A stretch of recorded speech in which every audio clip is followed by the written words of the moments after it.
Hello and welcome to the Happier Life Project, brought to you by the free, award-winning mental health and wellness app, My Possible Self. I'm Gabby, and today, everything you thought you knew about mindfulness will be challenged, explored, and questioned, backed up by groundbreaking studies led by today's guest, coined the mother of mindfulness, that show just how powerful an influence the mind has on our body. When it was confirmed that I would get to interview such an incredible lady whose pioneering research and extensive contributions to the field of mindfulness, particularly from a psychological perspective, has revolutionised the field, I literally had to pinch myself. Ellen J. Langer is a distinguished professor of psychology at Harvard University. In 1981, she made history as the first woman to receive tenure in psychology at Harvard, which is a significant academic milestone. Ellen's lifetime of expertise and trailblazing research focuses on the illusion of control, decision-making, aging, and mindfulness theory, which has led to numerous academic honours. Ellen has authored several influential books, including Mindfulness, The Power of Mindful Learning, On Becoming an Artist, Reinventing Yourself Through Mindful Creativity, Counterclockwise, Mindful Health and the Power of Possibility, and most recently, and what we will be talking a lot about today, the mindful body, thinking our way to lasting health, which demonstrates through practical steps and scientific research, you can take control of your mindset by using your thoughts and perspective to help improve your well-being and live better, longer, and happier lives. According to Ellen, practising mindfulness does not require meditation.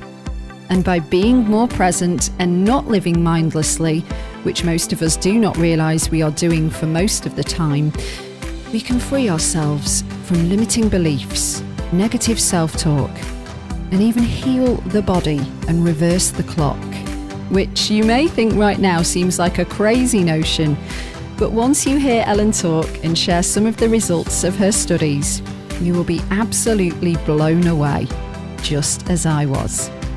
So, with that in mind, ready to find a healthier, happier you? Let's get started. All right, let's do it. Let's do this. Well, lovely to meet you. Same here. Big fan. Welcome, Ellen Langer, to the Happier Life Project podcast. Absolutely thrilled to be speaking to you today. I am just so in admiration of your perspective on life. Is just awesome. Thank you. And if more people had the same kind of outlook, I think the world would be a much happier place. Yes, one of the good things that you might have read in the book is that mindfulness turns out to be contagious, which is a good thing, because if enough of us are mindful, then maybe even more of us will be mindful. And it does lead to a very different world. But separate from changing the world, there is enough reason that I present in the book for us to change ourselves.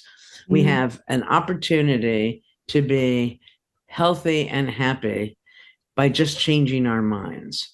It's very easy. And that's the way we're going to change the world, by each of us changing ourselves. Absolutely. And I'd love to dig into some of this stuff with you. And us coming from the background of being part of a mental health and wellness app, and our partners are the Priory, I'm definitely going to talk to you a lot about like mental health and how that weaves in, and the conjunction between mental health and the body. But just to kind of go back a little bit first, for any of our listeners from the UK that might be meeting you for the first time, and indeed this topic, when we look at mindfulness, and I think about even some of the exercises. What do I mean by it? Well, I think about some of the exercises that we've got on our app, and it would be like the body scan, observing a blade of grass, like looking at the details of a raisin. These are some of the classic mindful exercises that we are maybe told would be good for us. Yes, all of those come from our work, regardless of what other mindfulness programs they're attached to. Let's start at the beginning. Mindfulness, that many people think has to do with meditation, has nothing to do with meditation. Meditation is not mindfulness. Meditation is a practice you engage in with the hope of it leading to post-meditative mindfulness. And it's great, but different from what we do. What we do is simply notice. That's all. And when you notice things about things you thought you knew, you come to see, wow, you didn't know them as well as you thought. Let's say you live with somebody, go notice 3 new things about them, and they will feel cared for, and your relationship will improve from this very simple process. So there are 2 ways in this scheme of things to become mindful. It is not a practice. It's a way of being. Right? You don't take yourself out of the world. In some sense, you put yourself more in the world. Top down is to appreciate that uncertainty is the rule, not the exception. We don't know, but we're taught that we should know. So lots of people pretend that they know. And in fact, we can't know because everything is always changing. Everything looks different from different perspectives. I was at this horse event many years ago, and I'm Harvard, Yale all the way through. I'm the A+ student you hated in class. Okay, so I'm at this horse event, and this man says to me, can I watch his horse for him because he's going to get his horse a hot dog? I know that's ridiculous. Horses don't eat meat, right? Remember, the A+ student. He comes back with the hot dog, and the horse ate it.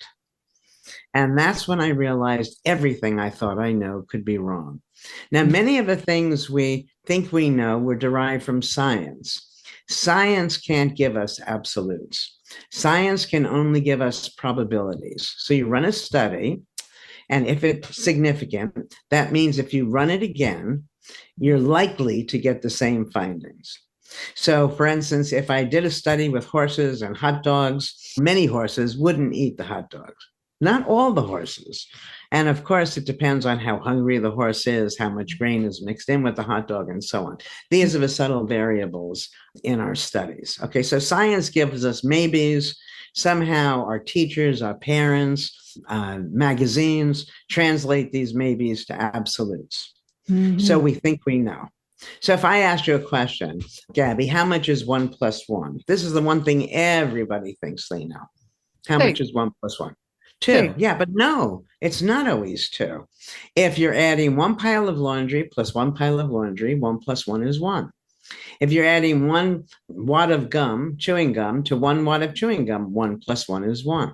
If you're adding 1 cloud to 1 cloud, 1 + 1 is 1. And the other day, somebody sent me, who heard me say this, sent me this other one. So if you took 1 pizza and you put another pizza on top of it, so 1 pizza plus 1 pizza, you'd have 2 pizzas. However, if you took 1 lasagna and you added a lasagna on top of it, you'd still only have 1. It'd be a bigger lasagna, but still only 1 lasagna.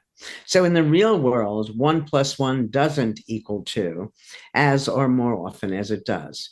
Now, the important thing about this is not adding, but recognizing now if someone were to ask you, after this now, how much is 1 + 1? You wouldn't mindlessly blurt out 2. And all of a sudden you'd have choices that you didn't have before when you accepted the world as absolute. You say, well, I could say 1, I could say 2. And even because if you're using a base 10 number system, 1 + 1 can be written as 10. So should I say 1, 2, 10? You get to decide. You become sensitive to context, right? Rather than behaving like an automaton. All right. So this is from top down, knowing everything is always changing. Everything looks different from different perspectives. So we can't know. Bottom up, ask yourselves questions about the things you think you know. Look for something new. And that's where people after me had derived is the raisin study. You don't have to look at a raisin for something new. You can look at anything because we tend to hold things still and confuse the stability of our mindsets with the stability of everything is changing. You want to hold it still, fine, you're going to miss out. Because when you're mindful and you're open, you have choices available to you. Right. And when in this act of noticing, the neurons are firing, and 45 years of research shows that it's literally and figuratively good for your health and extends your life. Right. So that's small characteristics of a very simple process. But let me say one more thing. When you're having a good time, you're being mindful. You can't have a good time if you're on automatic pilot because essentially you're not there. Now, interesting, in 45 years, what I found, sadly, is that most of us are not there most of the time. But when you're not there, you don't know you're not there. All right. So I'm here to say, wake up, because there's a world for us to experience that is just passing all of us by. Right. And we're not there most of the time. We're being mindless. So that's, right. I want to go into that with you too. Talking about your book, The Mindful Body, Thinking Our Way to Lasting Health. Everything you were just explaining there, we're applying that to our health and well-being. So let's take a diagnosis. 1 + 1 doesn't always make 2. Going back to what you so when you have a diagnosis, the most important thing probably is to know that that diagnosis is a maybe, not an absolute, right? It means these symptoms or this group of symptoms usually means A, B, and C, but not always, right? So that means that you should do what the doctor says, maybe, unless the doctor says there's nothing you can do. And there's always something you can do. You know, early on, we gave elderly people mindfulness instructions, just active noticing, and they live longer. So no matter what your diagnosis is, and usually what happens is when you get some dread diagnosis, you become more mindless, you become depressed, you tune out of the world, and so on. And if you do the very opposite of that, you're going to be helping yourself. Right. Second, and I report this in the book, not from my lab, but there's evidence that imagined exercise. This is wild. Imagining yourself exercising yields virtually the same effect as real exercise. So you're in bed and you can't exercise, but you can in your mind, and you'll benefit from that. And then I derived a treatment that is based on mindfulness that seems to be very effective and very available to all of us. All right. So it's called attention to symptom variability. Now, that's a mouthful, but attention to variability is really just being mindful. It means noticing change. And when you're mindful, you're noticing change, right? You hold everything still, you're being mindless. Okay, so when you're given a dread diagnosis, people tend to think their symptoms are going to stay the same or just get worse. Yeah. But nothing moves in only one direction. Right. So let's say the stock market is improving. The stock market's going crazy. It doesn't go up in a straight line. It goes up, it goes down a little bit, up, down. Same thing, if it's going down, it doesn't go down in a straight line. Everything is always changing.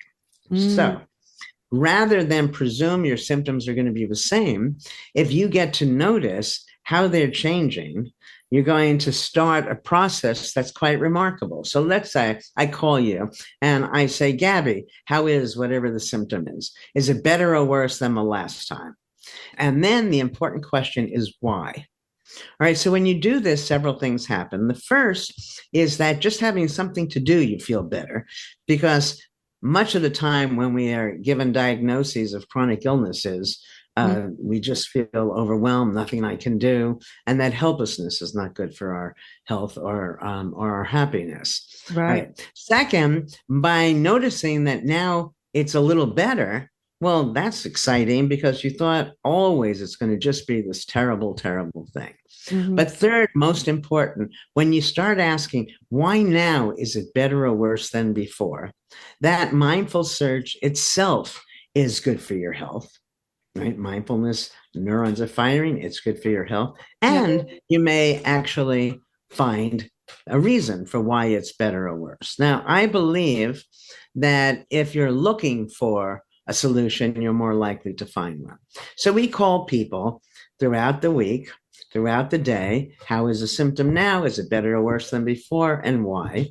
And we've done this with people who have multiple sclerosis, Parkinson's, chronic pain, arthritis, a host of real disorders.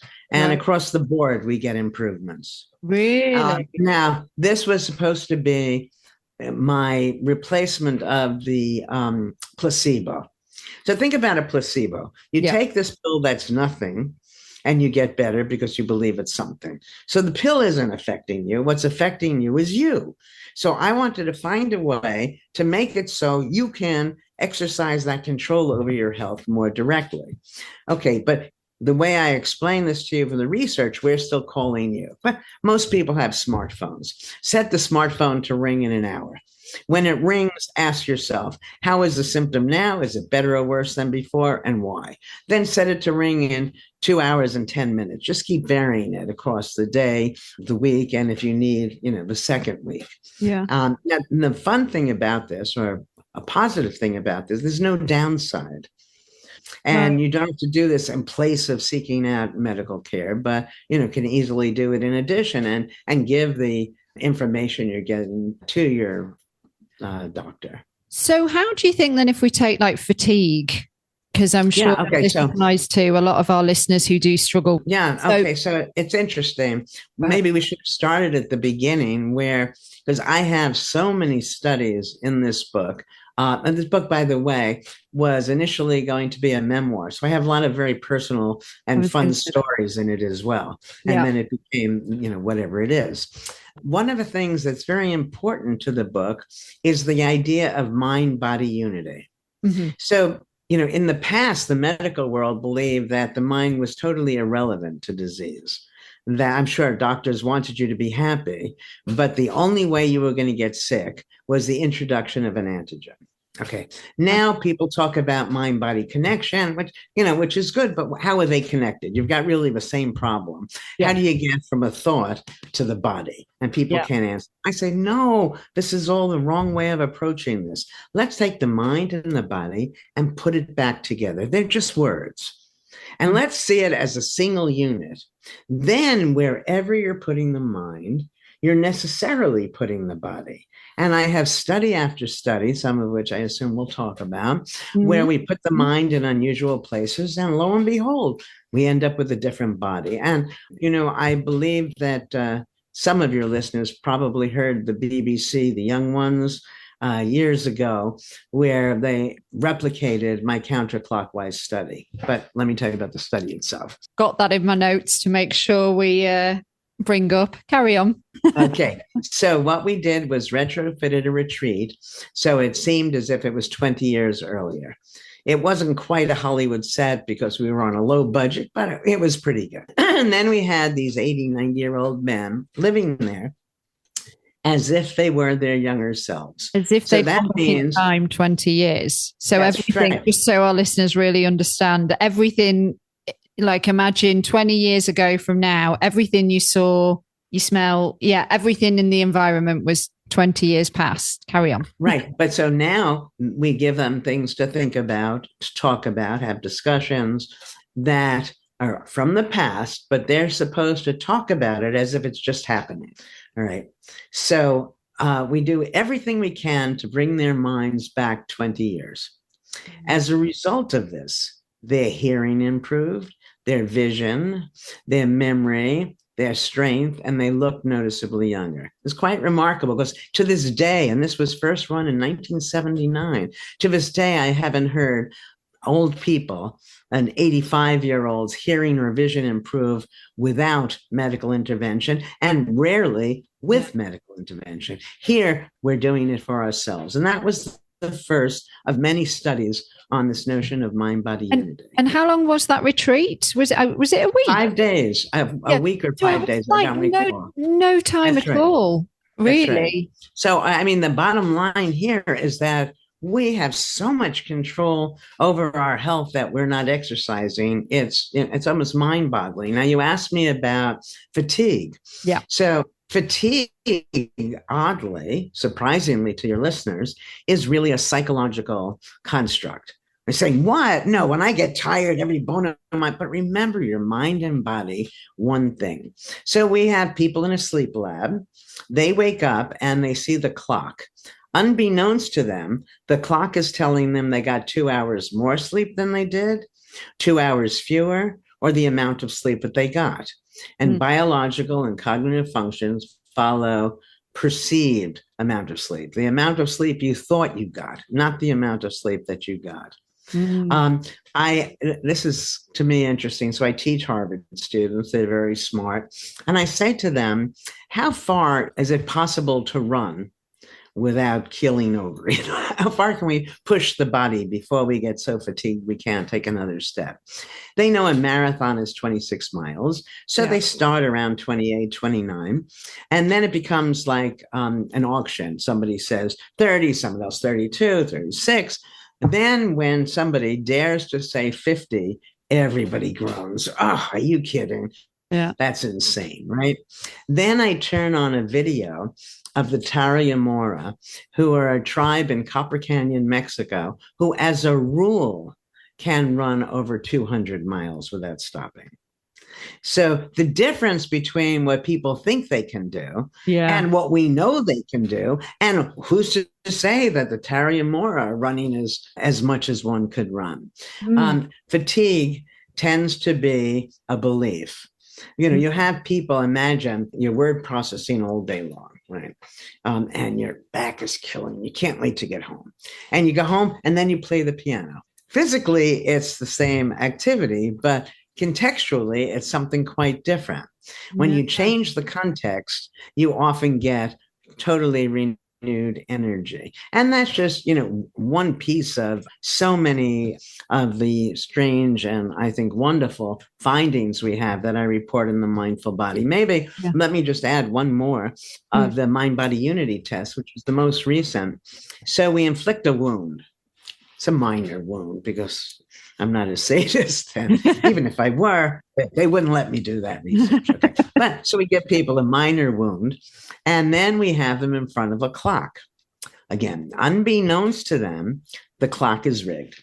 So for a third of the people, the clock is going twice as fast as real time. Time is speeding by. For a third of the people, the clock is going half as fast as real time. For a third of the people, it's real time. The question we're asking is, does that wound is going to heal real time, or does it heal based on perceived time, what that clock tells you? And I obviously wouldn't be sharing this with you if it weren't perceived time. Now, remember, you hurt yourself. Let's say you break a leg, and not to go on the stage or something where somebody will go break a leg, but you really break your leg. And I don't know how long it would take to heal, but let's say the doctor tells you it's going to take 3 months. Right. For argument's sake. It takes that long, it could take longer. That information that the doctor is giving you is only a probability. Many people take 3 months. Some people take, a month, some maybe even in 2 weeks. Some take 6 months and so on. But we lock ourselves into whatever that prognosis is. And then it becomes a self-fulfilling prophecy. So we need to question it. Whatever information we're given, we need to know it's a maybe. And it's a maybe that may not speak to us. Right. Go on. Oh, I get excited. No, I love it. No, it's just making me think about, I've heard, so some therapists will give a timeline. And again, I'm bringing it back to mental health. They'll be like even somebody I've worked with and somebody I was going to work with, both, they said it's going to take weekly sessions for 12 months to work. That's good for their pocketbook. Well, exactly. But then I've spoken to other therapists that go 12 weeks maximum. And if we haven't solved the problem, I'm not doing my job right. But I didn't. Okay, but also there are some problems that take even less time than that. So let's say you're feeling that you're a failure. And you just don't want to go on. And then you get a call from your prime minister who says they've done a lot of research and they have picked people who they're sure are top of the grade, who are extraordinarily competent, can go the distance, da da da da da. That one phone call that took 2 minutes could be life-changing. All right. So it depends on what the problem is, what the potential solutions are, as to how quickly it can be solved. If you think you can't do something and then somebody shows you how and you do it, it's instant. It doesn't have to take 12 weeks. And I'm hoping that if people read and take seriously the mindful body, it'll cut down therapy and half, maybe even eliminate the need for much therapy. Because therapy, which is wonderful, but there's always a better way. That I have a lot of respect for my colleagues, researchers, therapists, and so on, who take a problem and make it better. But I have a large part of this Mindful Body book that shows how there's a better than better way. And I think that if reading it once doesn't teach you, then read it twice. If you're a quick reader, that's how long it's going to take you to.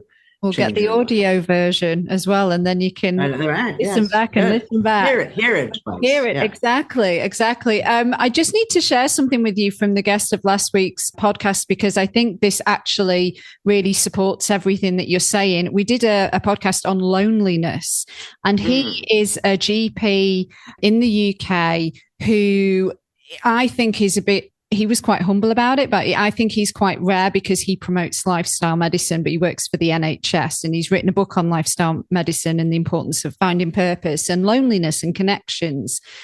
He said to me, because I put it to him, I doubt people could walk through your doors. And when he says, what can I help you with today? They say, doctor, I'm chronically feeling lonely.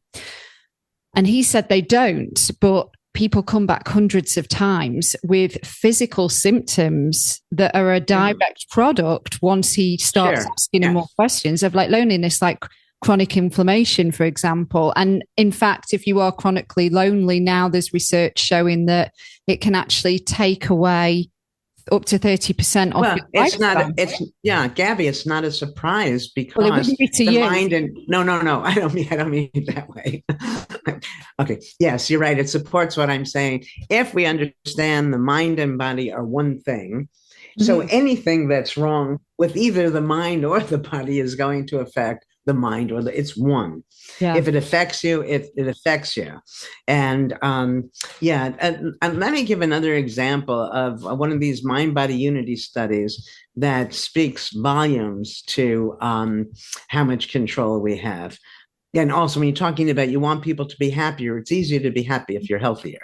Again, completely the same, but I'll speak to the happiness separate from this. So this was a study on the nocebo effect. Now, everybody knows what a placebo is. You take something that's a sugar pill that you are led to believe is going to affect whatever you need to be improved on. You take it and you get better. The nocebo is the inside out opposite, sort of. You take something that actually has an effect, but you don't believe it has an effect. And what happens is there's no effect. Let me give you an example from other research. You know what Ipecac is? People used to take, still, if you have a child, for instance, and they ingest poison accidentally, you give them Ipecac to make you vomit. Okay, so Ipecac makes you vomit.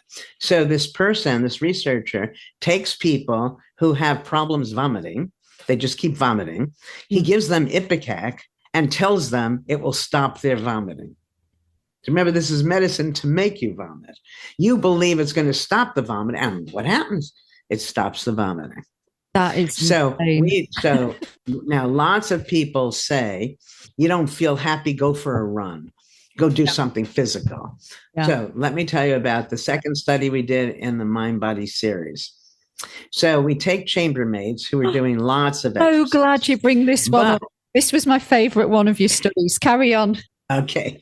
So they're exercising all day long. When I ask them, how much exercise are you getting? They say they're not getting exercise. What? Yeah. Well, that's because they think exercise is what you do after work. And after work, they're just too tired. Okay. If you sit behind a desk all day, then that would be when you'd exercise after work. So, very simple study. We divide them into two groups and we teach one group that their work is exercise. We change their mind.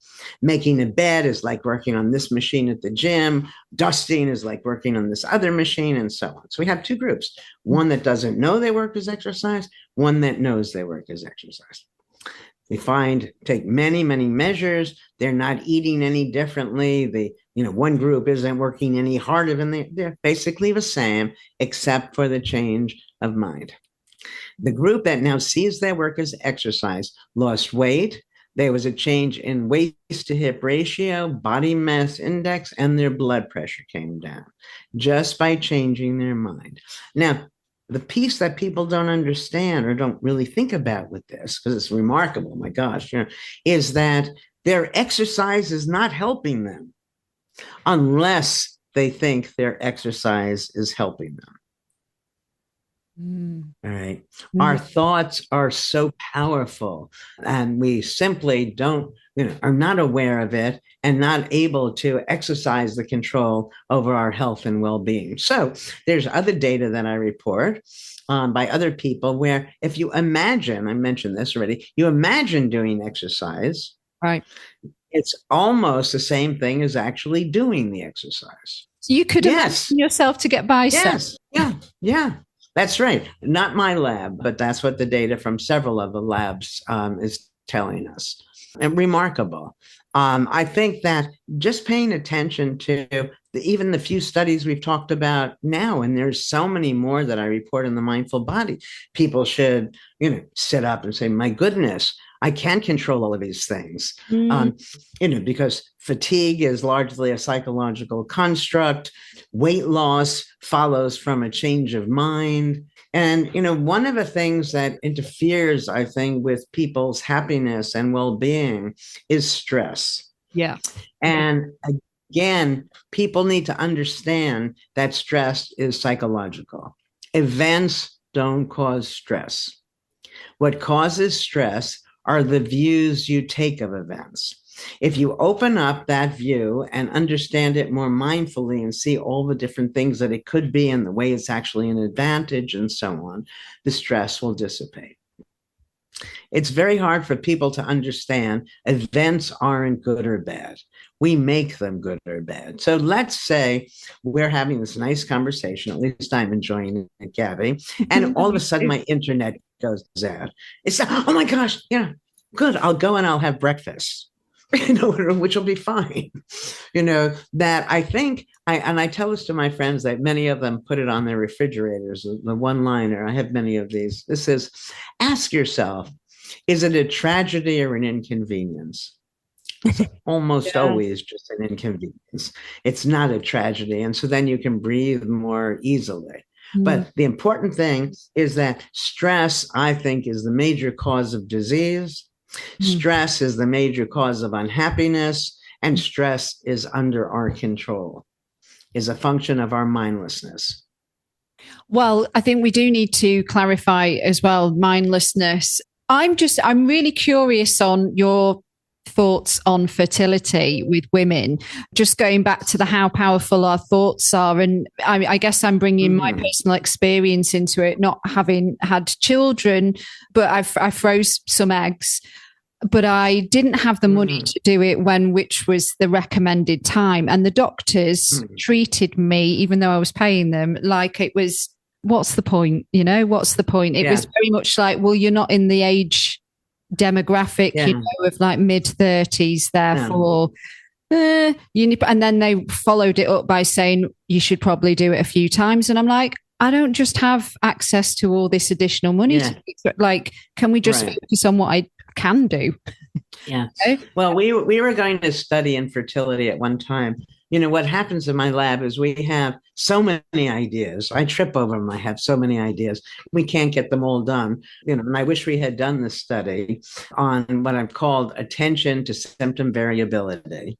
Right. That when people pay attention to the changes in their sensations and so on, they can exert more control over their health. Now, it's not surprising and not that infrequent that once a woman who's trying to get pregnant says, "Oh God, the hell with this," Yeah. and just gives up trying and then has intercourse and conceives. Yeah. Because a lot of what prevents the process from going to fruition is stress. Reducing our stress is going to help everything that we want to do. And there's something in the book that I haven't talked about on lots of these podcasts that I'm doing. It seems like my new occupation. You're very And good at it. is about decision making. And the major stress for people is whatever decision they're trying to decide and they can't decide and they start going crazy and work themselves up, and that's bad for their health. So the decision theorists, I believe, and argue, I think, cogently, have it all wrong. And I'm not going to take the time now to explain, but I welcome people to read it in the book. The bottom line is what I will share.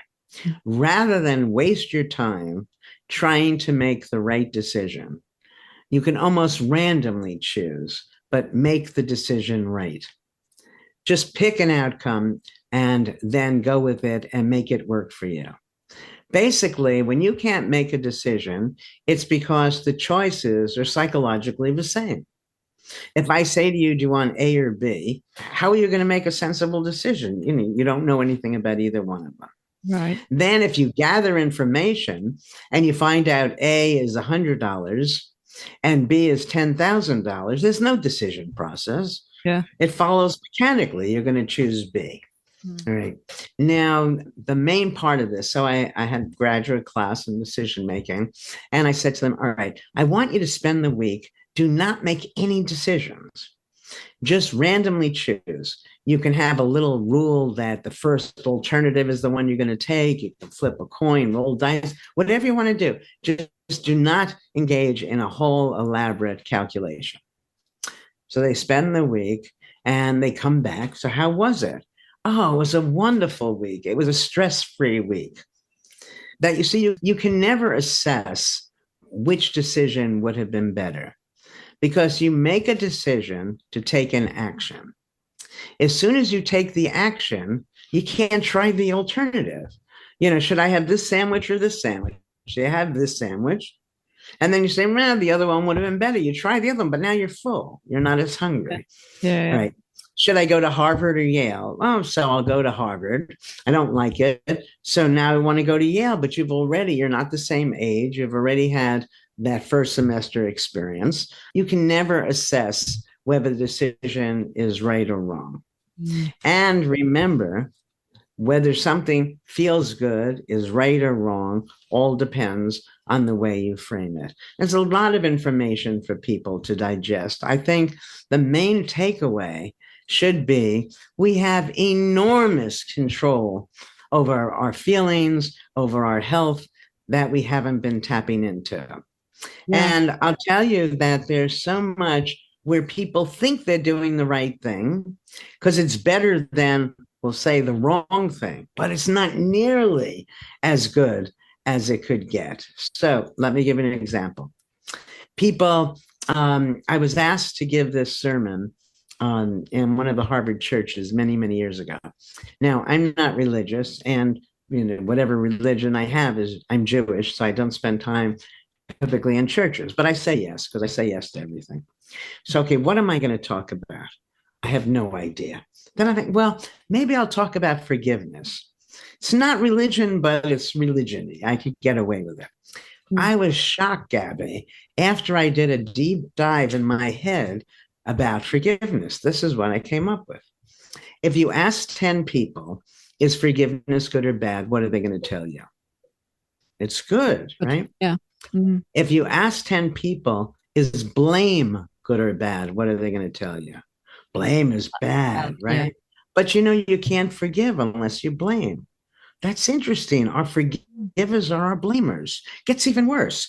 Do you blame people for good things or bad things? You blame people for bad things. But things in and of themselves are neither good nor bad. So what do we have here? We have people who see the world negatively, who blame, and then forgive. Hardly divine. Okay, so the point is that if you blame, it's better to forgive than not. But there's a better than better way. This is a big statement here. I don't want anyone to ever forgive me for anything. I want people to understand me. Behavior always makes sense from the actor's perspective, or else the actor wouldn't do it. No one wakes up in the morning and says, today I'm going to be gullible, impulsive, and awkward. Right? So when you see anybody acting in a way where you want to disparage them, yeah, those words, those negative attributions we make towards them are all mindless. What are they intending? So when you see me as gullible, and oh, Gabby, I mark the edge of the gullible continuum. I am more gullible. I've been taken by 2 sociopaths, not just one. Okay. So let's say I say to you, Gabby, help me become less gullible. Because we both look at my behavior and we say, Ellen, this is ridiculous. Okay. You're never going to succeed. Because going forward, I'm not being gullible. I'm being trusting. yeah. Okay, you are so inconsistent, you need help. And I show you the ways you've been inconsistent, and you think, oh my gosh, this is terrible. So you try to change yourself. You're not going to be able to change yourself because you're not intentionally inconsistent. What you are is flexible. The point being, every single negative description of our behavior or anybody's behavior has an equally strong but oppositely valenced alternative. For every negative, there's a positive. So we did this with people. We gave them 200-300 behavior descriptions. And we say, circle those things you keep trying to change about yourself and you keep failing. So for me, I'd circle impulsive. I'd circle gullible. I won't tell you what else. Now you turn the page over, and in a mixed up order are the positive versions of these words. Mm-hmm. And now I ask you, circle those things you really value about yourself. My spontaneity and my being trusting. As long as I value being spontaneous, I'm going to be impulsive. As long as I value being trusting, I'm going to be gullible. So if you want to change me or you want to change yourself, the answer is to stop valuing that thing. Now, I like being trusting, so I no longer mind that I'm gullible because I don't want to give up being. I like that I'm spontaneous. So yes, sometimes I'm going to seem impulsive. Yeah. It's a very different way of viewing. And then you end up happy with yourself, right? When you pay attention to why you're actually doing what you're doing, there's always a good reason. You don't take yourself to task for it. Now, it doesn't mean you can't change your behavior. So let's say you're a heavy drinker and the person you live with or the world tells you, you've got to stop doing that to your liver. Well, nobody is drinking because of anything to do with their liver. Mm-hmm. Right. So now if I said to you, Joe, call him anything you want, gets anxious and does X and the anxiety goes away. Is that a rational thing to do? Yeah, sure. And then I plug in, he has some drinks. Okay, so now Joe is effectively controlling himself. If we didn't make him feel bad about himself, it'd be much easier to say, Joe, yes, the drinking takes away that anxiety, but let me show you 4 or 5 other ways you might get rid of it. Mm-hmm. Rather than beat him down and make him feel that he's a loser, in which case it's very hard to do anything going forward. Okay, so in general, people's behavior makes sense every time you find yourself describing and disparaging somebody, insulting somebody, thinking less of somebody. You yourself are being mindless. But what if somebody's done you wrong, like they've been, infidelity or hurt you? Sure. Infidelity. So it's kind of stupid, I think, although we all do it, at time one to swear that I will always love you. How do I know? And then down the road, all of a sudden, I don't feel the same way. You're suggesting that I should still act as if I do and be untrue to myself. Infidelity. Who wrote the rule book? This is going to sound so strange. I can't believe I'm going to say it. But who wrote the rule book that you should only have one relationship in your lifetime anyway? And how old should you be when you have that one relationship? So if I told you I'm going to be loyal to you, Yeah. and then I'm disloyal, probably that's because you haven't made it easy for me to be loyal. You're a kid, and every time you do something that your mother doesn't like, she punishes you. She smacks you, right? And so she says, Johnny, did you do what? You're going to lie to save yourself, right? Mm-hmm. So telling the truth for Johnny is not safe. So now Johnny grows up and you're married to Johnny, Gabby, and you want Johnny to tell you the truth. You have to let Johnny know that you're not going to smack him, punish him the way his mother did. I think everybody would prefer to tell the truth than to lie. So if you make it easy for someone to tell you the truth, they're more likely to tell you the truth.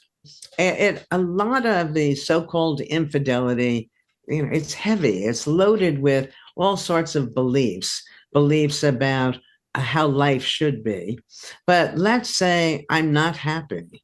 I'm just not happy. And I tell Joe or you, I'm not happy. And I give you all the reasons. And you don't make any change. Are you suggesting that I should live my whole life being unhappy? Because now I just met Susie or Irving, and gee, they think so much of me. And being with them is such fun. Well, it's all context, isn't it? Because then maybe I've not had it's like you said, I've not had the guts to say I'm not happy. So I think I think that not only that it's not just not having the guts. I think we need to realize that people are capable of change. Now, we don't realize that people are capable of change because every time we try to persuade them to change, we're mindlessly ignoring the perspective that motivated the behavior in the first place. So everybody's behavior makes sense if we look at the sense it makes, and then the person has a choice. As I said before, do you want to be less flexible? I'm asking you, Gabby, do you want it? Probably not. No. But if you want to be less inconsistent, you have to give up being flexible. It's your choice. All right. But now, if I were involved with you, that now I see, gee, you're being inconsistent is a function of your being flexible. I don't want you to change anymore. And the relationship then improves. All right.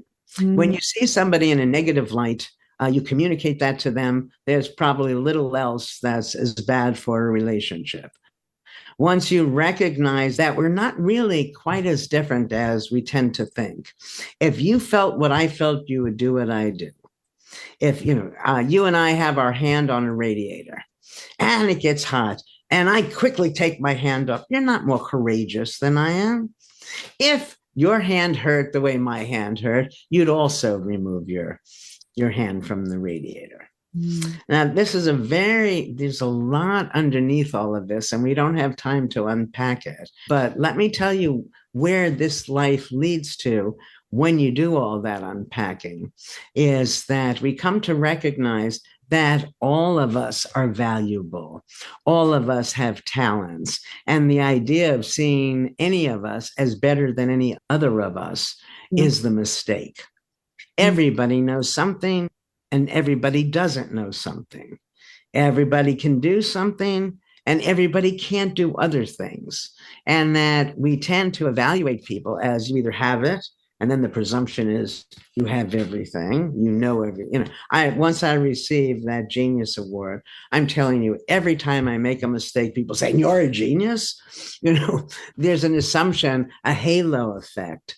Right. And it's very important. It's very important because we set up the world in so many ways on a normal distribution. Some of us have almost none of whatever it is, how talent, beauty, it doesn't matter.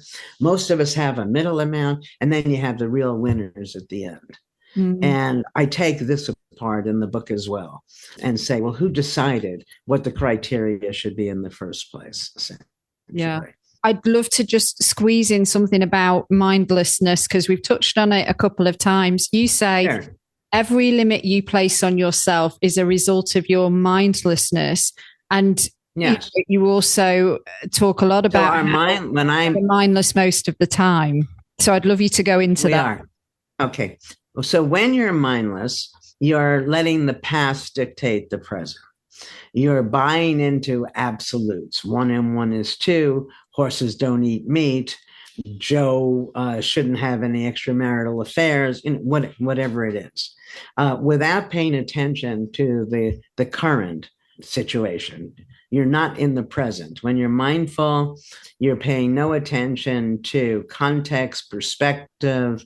You're not able to exercise any control. You're just doing what you think you were supposed to do without realizing there's a choice. It's interesting because okay, so I give examples in the book, but let me make one.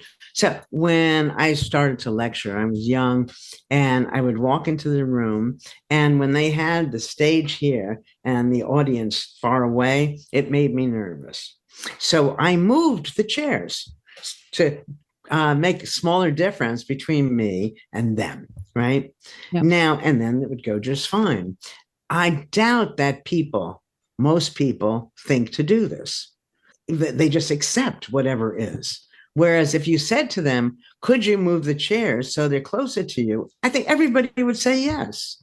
Mm-hmm. But when you're mindless, it just doesn't occur to you. And if it doesn't occur to you, you can't make use of it. All right. So when we're mindless, we're trapped in a rigid perspective and we're oblivious to that. And this happens with every time we're casting aspersions, because we're acting as if that person's behavior could only be understood in one way, and we know the one way, rather than a positive way. Every time we're certain of anything, we're being mindless. People, even sports, this is the one that's such fun, not for your best athletes, your professional athletes. They tend somehow to not fall into this trap. But the rest of us are taught, just keep doing it over and over and over again until it becomes second nature. Mm-hmm. Well, yep. What that really means is just do it over and over again until you don't have to think about it anymore. Yeah. And you always want to think about it, because as soon as you put yourself on automatic pilot, there's some new situation that can throw you for a loop. So let's say you're playing tennis and you practice against the same person or a ball machine, and that's great. And now you think you know it. And we talk about things like body memory or muscle memory. Okay. Now you're out in a game. This one matters to you. Turns out the person is left-handed. You're going to lose, because everything you're taught is based on how a right-handed person is going to return that ball. Mm. All right. So doesn't mean we shouldn't practice, but the way people practice tends to lead to imperfect. Practice doesn't lead to perfect unless each time you practice, you're looking for how this moment is different from the other. Mm. All right. People say when you're doing a sport, learn the basics so you don't have to think about them. Well, who decided what the basics are? And so if you mindlessly buy into somebody else's basics, you're not going to do as well as you might otherwise. You're a woman, Gabby. I'm a woman. How tall are you? 5'6". How tall are you? 5'6". Okay, you're a tall woman. I'm 5'3". But let's say the world of how to do whatever it is was designed by a 6'4" man. All right. Yeah. That means he designed it so it's going to work for him. Yeah. And the more different you are from him, the more important it is that you don't do it mindlessly, that you don't mindlessly follow the rules, but that you use the rules, the instructions to guide what you're doing, not to overly determine it.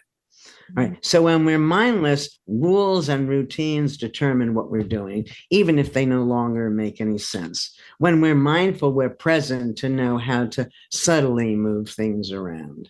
Mm-hmm. When you're mindless, you're an automaton, and you're essentially, since you're not there, you're not growing.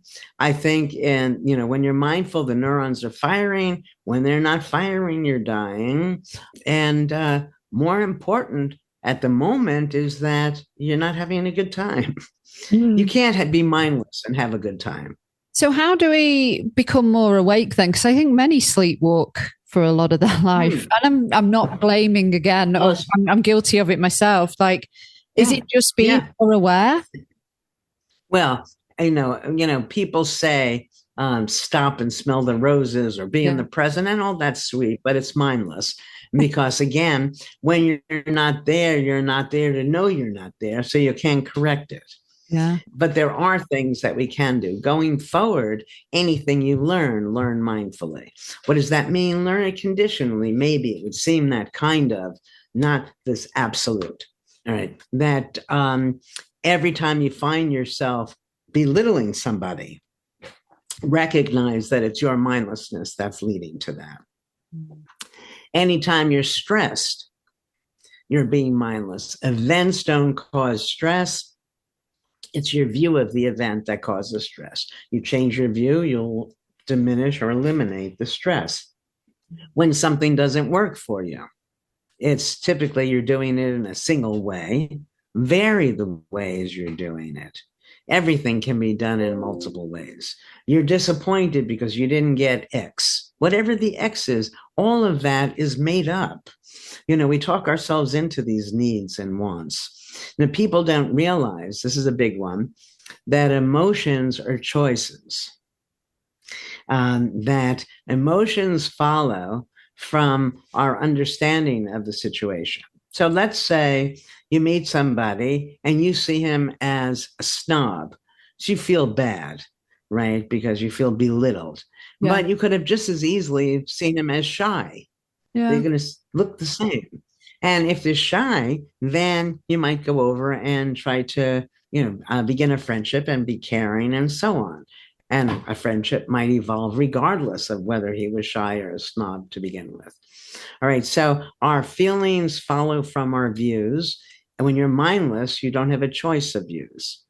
So every time you're reacting to something with some negative emotion, you're being mindless. Wow. That's just for starters. And we've just scratched the surface. This is how we get to basically a mindful utopia then. Right. Yeah, that when people, okay, so look, 45 years of research, we find when you're more mindful, it leads you to health and you live longer. It leads you to be happier. People like you more. People find you authentic when you're mindful. People find you charismatic. So your relationships improve. It even leaves its imprint on the work, the things that we do. Everything is better. And it's so easy that there's no reason not to be more mindful. Now, there's data, some stuff in the book that's sort of almost a little woo-woo, but how our mindfulness is contagious. The more of us that are mindful, the more people we influence to be mindful and help to change the world. And that is my goal and the reason for me being here today. I love it. And what a wonderful way to conclude the episode. Just one more thing that we do. It's our signature sign off. It's the same 5 questions that I ask every guest. They're kind of like quick fire to wrap up the episode. They're called the Happier Life Project's Last 5 in 5. I'll give it a try. Okay. When and where are you at your happiest? All the time, anywhere. What's your favorite thing to do that nourishes your mental health? Be mindful. Be with people, being creative, whether I'm writing or painting or just out exploring. What piece of advice do you now know that you wished somebody would have told you earlier that would have made you a happier person? That uncertainty is the rule, not the exception. Because what happens is when you recognize that, all sorts of possibilities come to mind. And all the things that you're told you can't do, or that people in general, you in particular, can't do, become, well, maybe I can. And those are the ones for me that are most fun trying. What is the most important one thing that needs to change to make the world a happier place? Oh, God, there's so many. Yeah. But I think if everybody accepts that uncertainty is the rule, then we would stop diminishing each other or feeling superior or whatever. I think the one thing is to recognize for the things that really matter, It's not zero sum. We can all experience it. We don't have to create better and worse. So if we go back to my little tune that I wrote for my grandkids, that everybody doesn't know something, everybody knows something else, everybody can't do something, everyone can do something else, and we appreciate people's individual talents, then we can help create a happier world for all of us. Final question. What is a simple, actionable first step we can take when it comes to being more mindful and less mindless that will help us on our mission to building a happier life? To accept that not knowing is the rule, allow ourselves not to know. And so then we can put ourselves in a position to find out, and everything becomes new again. Wonderful stuff. So for more on you, there's absolutely plenty. Obviously, The Mindful Body is the latest book, but if people head to your website, it's www.ellenlanger.me, and you're on Instagram as well, Ellen J. Langer, and we'll add this to the episode show notes too. It's really been such a privilege reading your material and watching you on YouTube and listening to podcasts. It's opened up my eyes. It's woke me up a little bit, I think. Certainly. So thank you for doing what you do, and thank you for today. My pleasure. Thank you, Gabby. Thank you for listening to this episode of the Happier Life Project with me, Gabby Sanderson. And thank you again to the incredible Ellen J. Langer for being so generous with her time and her knowledge. We really did just scratch the surface, so I highly recommend you checking out her books, especially the one we talked about a lot today, The Mindful Body, Thinking Our Way to Lasting Health. Just one more minute of your time for the important housekeeping before I sign off. If you are suffering with your mental health, there is a crisis button on the My Possible Self app, which will signpost you to the correct information for immediate expert advice. Those of you who are listening on one of the podcast platforms, the My Possible Self app is completely free to download, so you don't need to worry about it costing you anything. If you are in crisis or you think you may have an emergency, please do call your doctor or the emergency services immediately. The views expressed in this podcast are solely those of the interviewer, which is me, and the interviewees. The content of this podcast is for informational and educational purposes only and should not be considered as a substitute for professional or medical advice. The Priory Healthcare are not involved in the production or content of this podcast. If you found this episode helpful and you are listening on one of the podcast platforms, please do subscribe and leave a review if you haven't done already. And to find and follow us on social media if you're not already there, we are most active on Instagram and are at My Possible Self, and I've been at Radio Gabby. Do take care, and I'll see you on the next one. Bye for now.